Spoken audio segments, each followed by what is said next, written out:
I said Malcolm alleged that some of Elijah's women were underage secretaries, and can you expound on that? Yeah, well, I guess they were because they were there. I seen them. I seen them myself. It's all true. It's all true.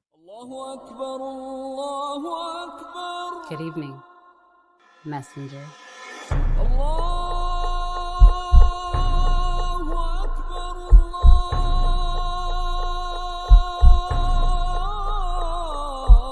You convinced us that you were the last messenger.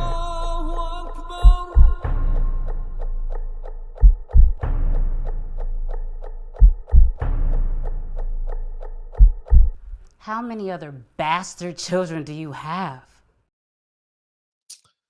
Barbershop conversation, guys. Feel free, hit the subscribe button. Don't forget to go to Silent Hero Films, man, and watch the independent players work. So I had the chance to this morning, literally this morning, it was on my time feed. I'm subscribed to her name is AO. I'm gonna call her Miss Ortiz. I don't know her first name, but that's Errol Spence's girlfriend, as he elaborated in the in his video, in this interview, excuse me. And I want to say this: I'm actually happy when you control your own narrative. It's the best. It's the best thing you can do. We have yesterday. We had a great example of it. LeBron James, who controlled the entire narrative of his son, and now he's going to USC, which I told y'all he was going there 2 months ago. I did a video on it on my channel. Outside of patting myself on the back, I will say LeBron James and LeVar Ball have has laid the foundation.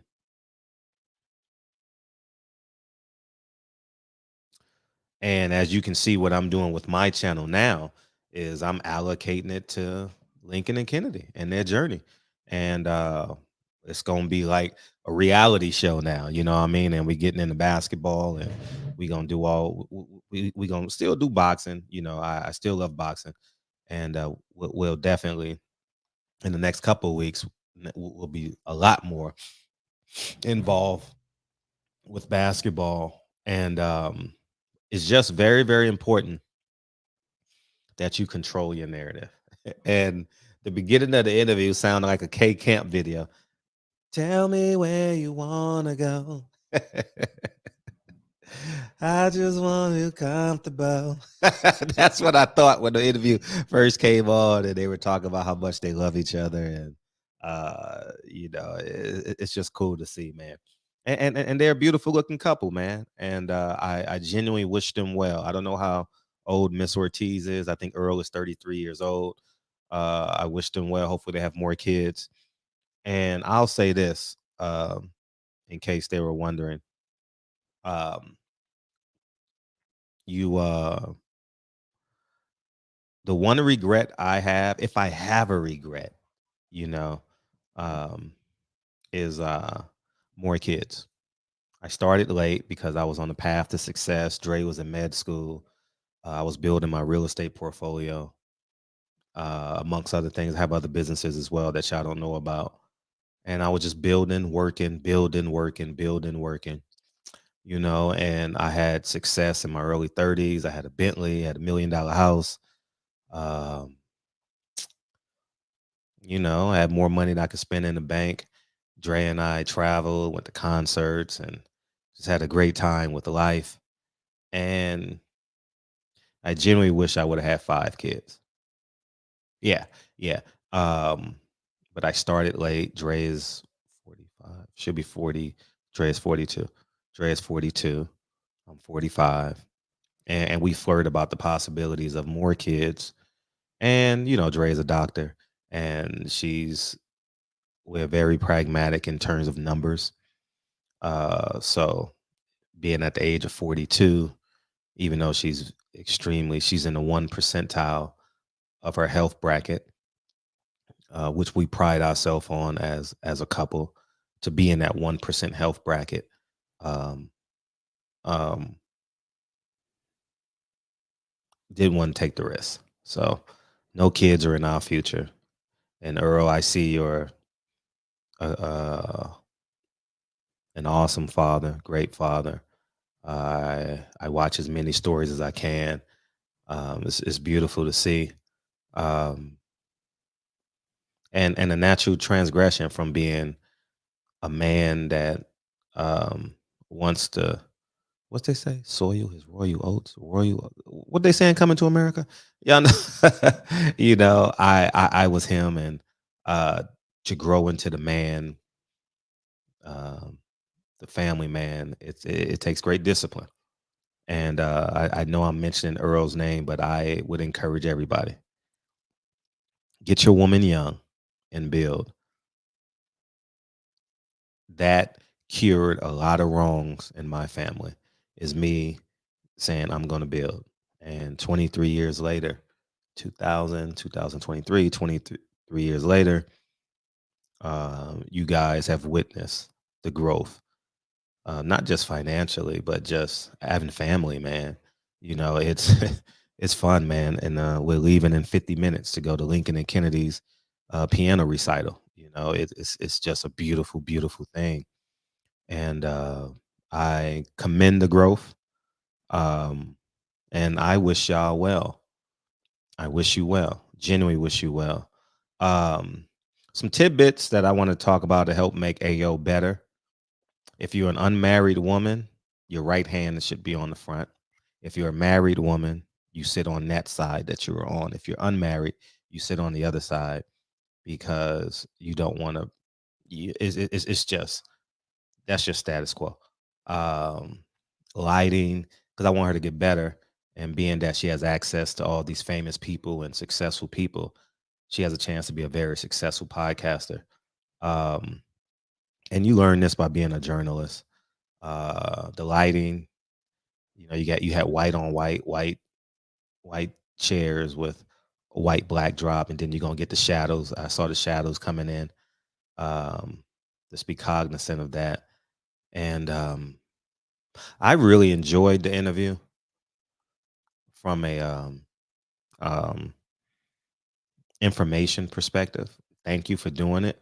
Earl don't do too many long form interviews. I'm forever grateful that, you know, I'm always going to mention this, even though I disagree with Earl from time to time, and I'm forever grateful for what he did for my platform. He randomly called in. I love him for it, and I love Earl. I was at his first fight, um, and what he did for Jaquan, I'm never.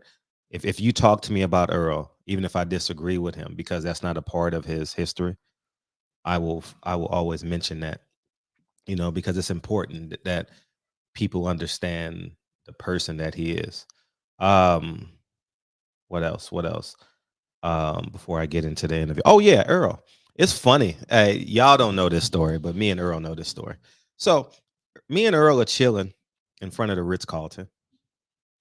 We just going. I got 50 minutes. We're leaving at it's 11:42. This will be probably my only like video for the day. Um, I'm sitting in front, so it may be a 40-minute video. So just hang out, hang tight, relax. So I'm chilling in front of the Ritz Carlton. I'm talking to Derek James. I'm walking them to their car, and something have to do about property. I was talking to Derek James about real estate, and Earl said, "Earl, I'm not sure if you remember this. He said, me too. Holla at me too. Holla at me. I want to get involved."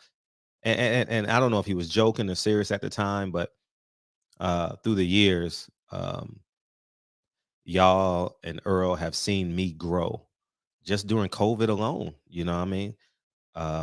My team and I, we sold Deshaun Jackson a property, $1.1 million property during COVID.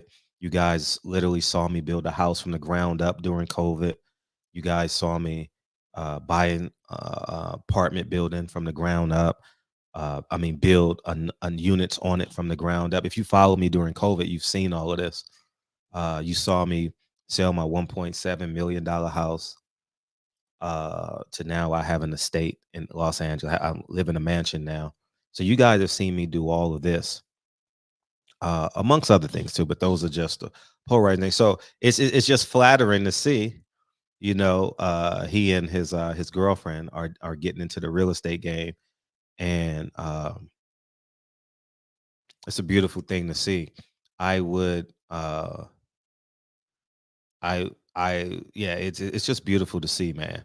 Um, so I you want it a little late, I'm glad that you want it because I mean my life is a testament that the real estate game works. Um, and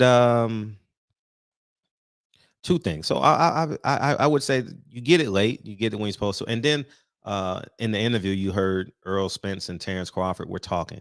I said this in 2019, y'all. 2019, I said this. Y'all called me a hater.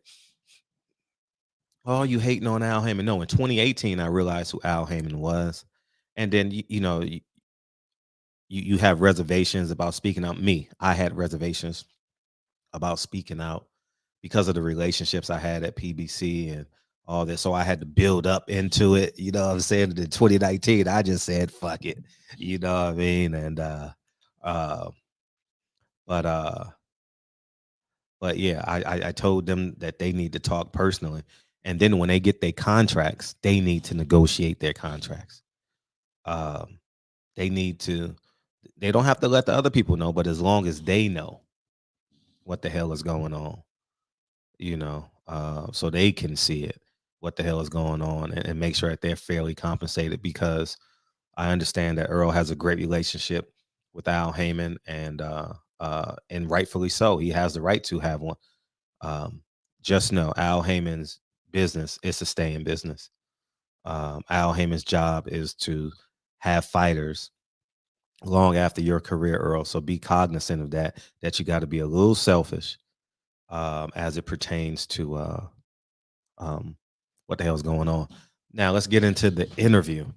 I'm glad they talked about their relationship and their growth, having kids, 3 kids, being a step parent. Um, um, I'm just a man being a man, and you guys know what my platform, what I stand for. I told you guys 23 years in, marry that woman, have more beautiful kids, and y'all live happily ever after and build y'all real estate mogul, become real estate moguls, and dominate that Dallas and Metroplex area. Um,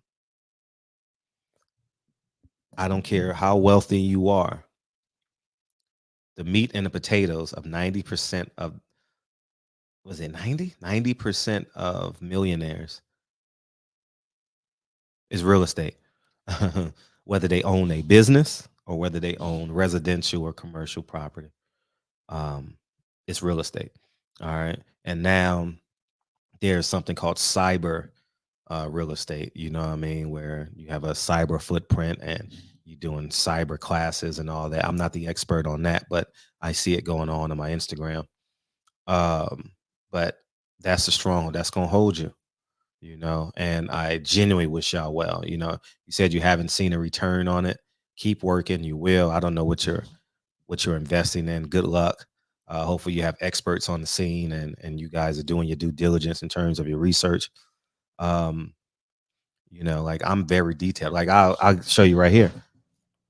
And that's another thing. I'm glad that she had cue cards for her interviews and questions and stuff like that. Um, um, it's just beautiful to see her preparation for the interview. I thought that was cool. But just show you how detailed I am. You guys read this on this book. It says Lincoln's Journey 2023. And when you look at it, if you ask me what Lincoln did, so let's say, for example, Lincoln, let's see, this week in Lincoln's basketball journey was let's say the 6th.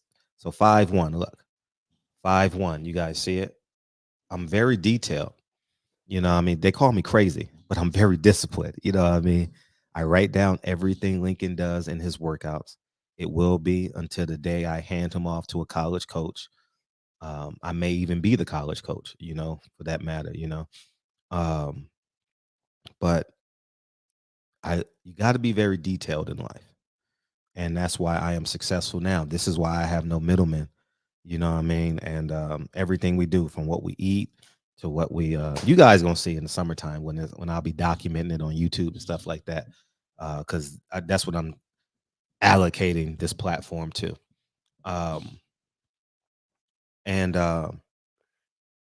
so they talked about their relationship, very detailed. And I would tell Earl publicly, I would tell any man, when you find the woman of your dreams, you says toxic, non-toxic, marry that woman, become happily ever after.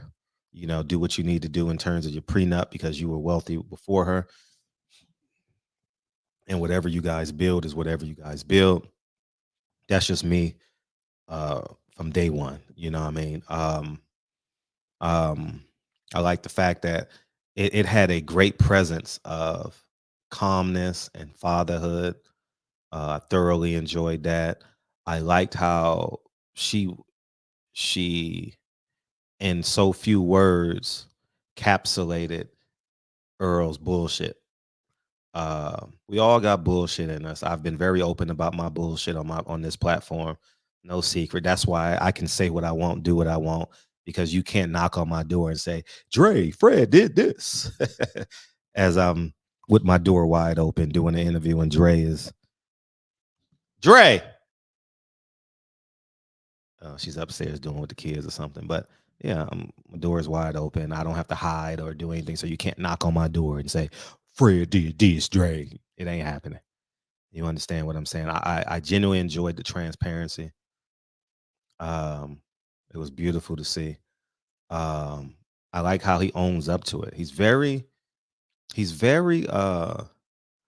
forthright. I wish Earl did more in terms of media. Maybe he should hire a camera crew to document that, since he's not an interview type person. Maybe he should do a day in the life, as Miss Ortiz mentioned.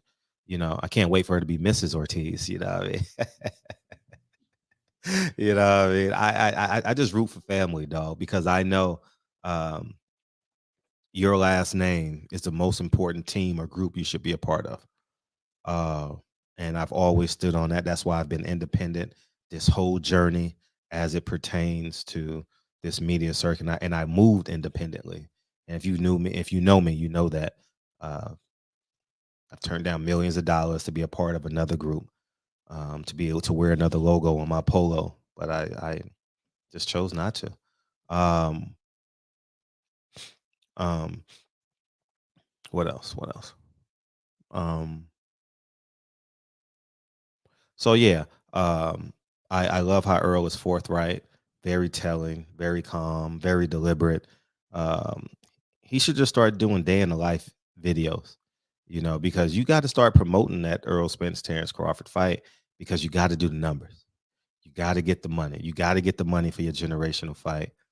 And um, what else? What else? Oh, obviously, you guys want to talk about the Floyd situation. He says Earl said Floyd is not a part of the negotiations. I'm gonna tell y'all this, and this is facts, no cap, yada yada yada. Um, Earl Earl Spence Floyd is not in on your negotiations. I'm gonna use the term allegedly just because it's cool. Allegedly, Floyd is invested in PBC financially, so Floyd needs a return. Al Heyman listens to Floyd, not as much as anymore as he used to, but he listens to Floyd. And just know Floyd wanted to sign. He was very open about wanting to sign Bud Crawford. Bud decided to stay independent, do his own thing. And then that I believe, thrusted Floyd into being Floyd Mayweather.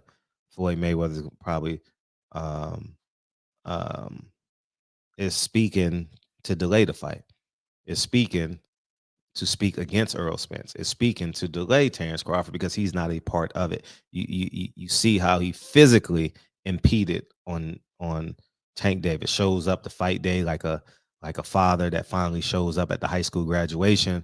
Had a fight the same day as Tank Davis. You guys don't understand this, but the reality is this. The reality is this. Earl and Crawford just know Floyd is a double agent, allegedly, and be cognizant of it moving forward. There was another part of the interview where, and I'm gonna say this, and I want you guys to understand where I'm coming from. The longer Earl sits out, the closer I think the fight is. and you say, Fred, what are you talking about? I had Earl as a clear-cut favorite in this fight. I thought Earl would fight downhill. I've never seen Earl get tired in fights. I've seen him get stronger. I'm not sure how much momentum he has left from the Ugas fight. But physically, one would the longer you sit out, that's Lincoln. Lincoln, you want to play the national anthem real quick? You forgot? All right, let's see if Lincoln remembers. We're just gonna take a little commercial break since we're talking about family. Move that table, push the table down there. We're just gonna have some fun with this, man. That's all. Coming to the stage to play the national anthem, and we're gonna take a commercial break from my video. Lincoln Curtis Gerald Hawthorne, ladies and gentlemen, Hawthorne. Let's see what it sounds like. All right.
Lincoln Curtis Gerald Hawthorne, ladies and gentlemen. Great job, man. Great. I know you've been practicing for the recital. We're leaving in about 34 minutes. Love you, dude. Love you. Thank you. And so we're going to take a little, that was our commercial break in this video. Yes. Oh, thank you. No, I'm your number one fan. All right. Get out of here, bud. You can go get dressed now. Ask mommy it's time to get dressed. So yeah, we got the so we're about to leave. As I digress. The Floyd situation. So just understand that situation as it pertains to Floyd Mayweather. All right. He may be secretly sabotaging it as it pertains to that. And two, physically, Earl, the longer you don't keep your body in fight like activation, and what I mean by fight activation, I mean you're fighting every 4 months, fighting every. I know you talked about how you said it's made you a better family man, it's allowed things to get in, but as a professional athlete, if you don't use it, you lose it. Like for example, we've been practicing for the past weeks for his recital song, right? Which is today at 2:00. He hasn't played the national anthem. And when you don't use it, you lose it. And that's just a great example of it, you know. But I understand that. But the further and further away you move from April 16th, 2022, the closer this fight gets. And I already know people on YouTube are going to jump out the window and pick their favorite part and talk about it. But I'm going to just talk about it in this whole and just tell you the truth, man. You know what I mean? It is what it is. And then you talked about Al Heyman wanting you to go see a shrink. Listen to me and listen to me clearly, Earl and Team Spence and his dad and everybody else. If your team tells you to go see a shrink, that means they have doubt. Don't read into it, accept it. They have doubt about stability.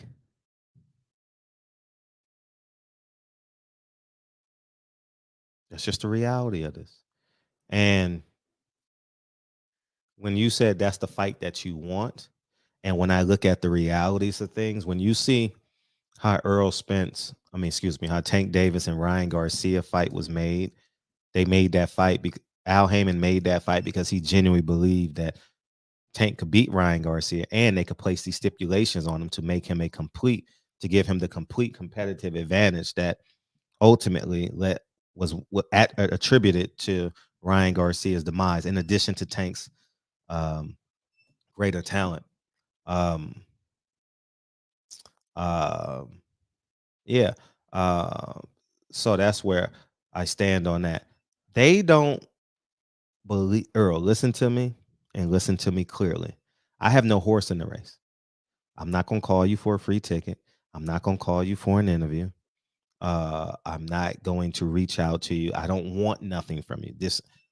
But understand me and understand it clearly. And this is one of the reasons why I can be pragmatic and logical, is because I see things from 50,000 feet. After, you get emotional sometimes, and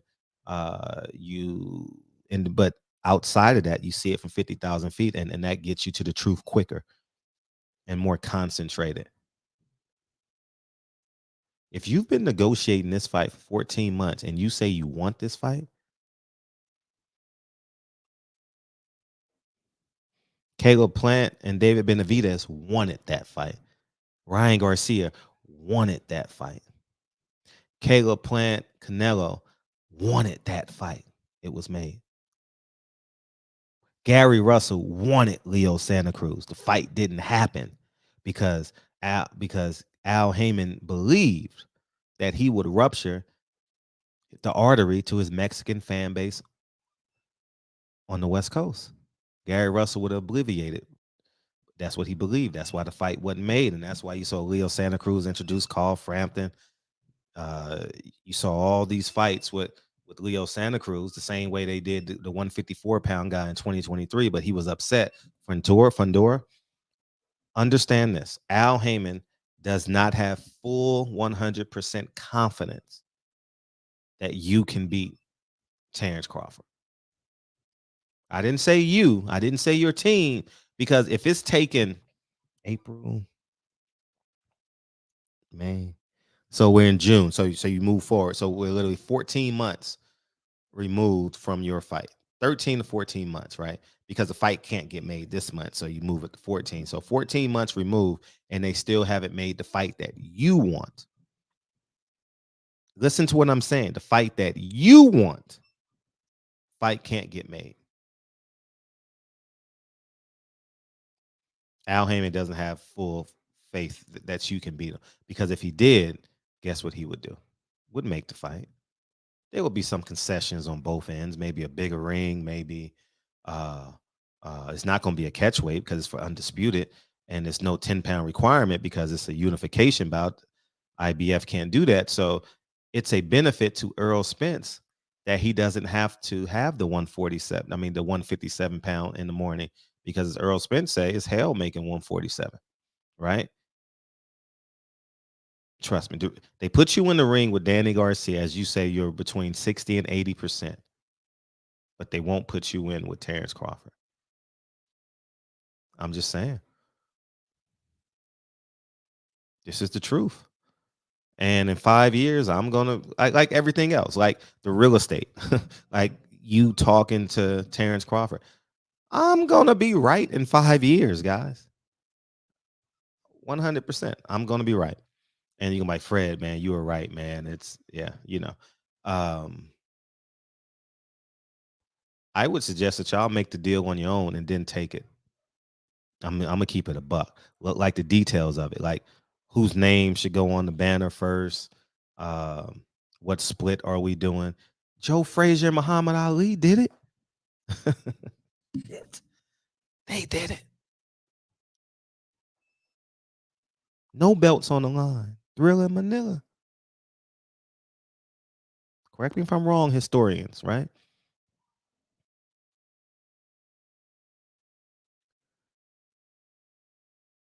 Muhammad Ali, they told him not to take the fight. His team didn't believe in him. Y'all saw that famous clip before he walks out to the ring? What are you afraid of? I gotta get in the ring and get hit, before he went and fought George Foreman.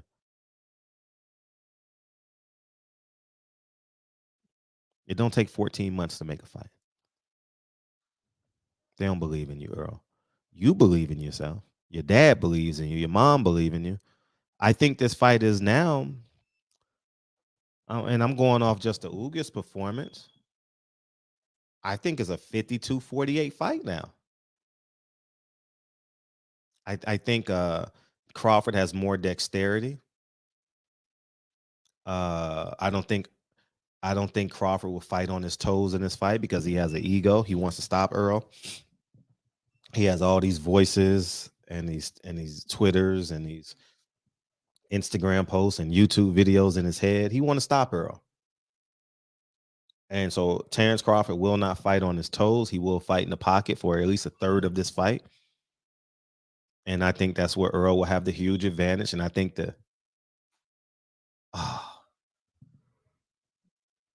smoke detector alarm just went off. God damn it.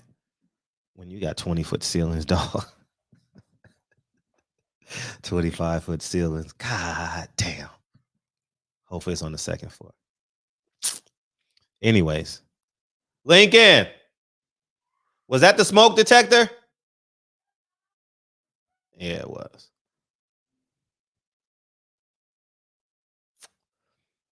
Anyways, I think that it's yeah,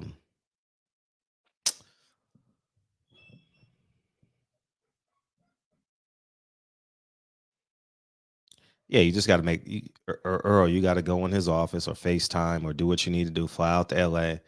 You and Crawford fly out to LA and do a 2-day stay in LA and make the fight. You know what I mean? That's it. Make the fight. Joe Frazier, did he drive to Philadelphia? Did Muhammad Ali drive to Philadelphia? Or did Frazier drive to his camp or something? They made the fight. Am I right? Am I wrong? Something happened. I know it was in the Ali movie. It is a smoke detector. Damn. That's the smoke detector. Anyways, man, I gotta go get on the ladder.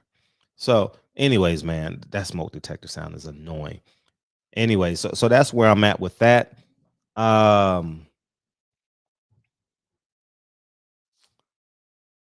took notes. See how detailed I am? I took notes, man. Y'all think I'll be making stuff up, man. I am so disciplined, as disciplined could be, man. So I'm looking at my notes. And but yeah, man, I'm getting back. Wish you well, Earl.